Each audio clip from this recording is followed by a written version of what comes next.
രാജാവ് കുരുവികളുടെ രാജാവാണ്. അദ്ദേഹത്തിന് ഒരു മകളുണ്ടായിരുന്നു. അവളുടെ പേരാണ് ചുട്കി. നോക്കൂ ചുട്കി, ഇപ്പോൾ നിനക്ക് കല്യാണപ്രായമായി. നിന്റെ കല്യാണം ഒരു സുന്ദരനായ പക്ഷിയുമായി നടത്തണമെന്നാണ് എന്റെ ആഗ്രഹം.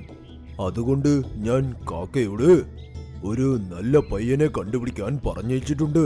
ഞാൻ കല്യാണം കഴിക്കാം, പക്ഷെ എനിക്കൊരു നിബന്ധനയുണ്ട്. നിബന്ധനയോ? എന്ത് നിബന്ധന? എന്റെ നിബന്ധന എന്തെന്നാൽ എന്നെ കല്യാണം കഴിക്കുന്ന ആൾ വളരെ ബലശാലിയായിരിക്കണം, വളരെ വേഗത്തിൽ പറക്കണം, ഒരുപാട് ദൂരെയുള്ളതും അദ്ദേഹത്തിന് കാണണം. അപ്പോഴേ വരാൻ പോകുന്ന പ്രശ്നം അദ്ദേഹത്തിന് അറിയൂ. അങ്ങനത്തെ കുരുവിയെ ഞാൻ കല്യാണം കഴിക്കൂ. മോളെ, നീ എത്ര നിബന്ധനയാണ് ഈ പറയുന്നത്? എന്നാൽ ഇതെല്ലാം ഒരു പക്ഷിയിൽ എങ്ങനെ ഉണ്ടാകും? അതൊന്നും എനിക്ക് അറിയില്ല അച്ഛാ. അങ്ങനത്തെ വരനെ കിട്ടിയില്ലെങ്കിൽ ഞാൻ കല്യാണം കഴിക്കില്ല. നിങ്ങളുടെ കൂടെ തന്നെ ഉണ്ടാകും. രാജാവ് ഒരു സഭ വിളിച്ചു. മരത്തിൽ പക്ഷികളൊക്കെ ഇരുന്നു.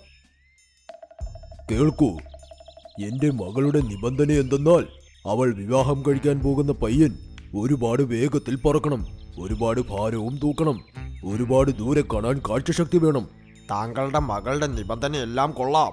അതുപോലെ എല്ലാ ഗുണങ്ങളുമുള്ള ഒരു പക്ഷിയെ എവിടെ കിട്ടാനാ? അതൊന്നും എനിക്കറിയണ്ട. ദൂരെ ദൂരെ ഈ നിബന്ധന അറിയിച്ചേക്കൂ. അതിന് യോഗ്യരായവർ വരും. വന്ന് അവർക്ക് അവരുടെ കഴിവ് കാണിച്ച് എന്റെ മകളെ വിവാഹം കഴിക്കാം.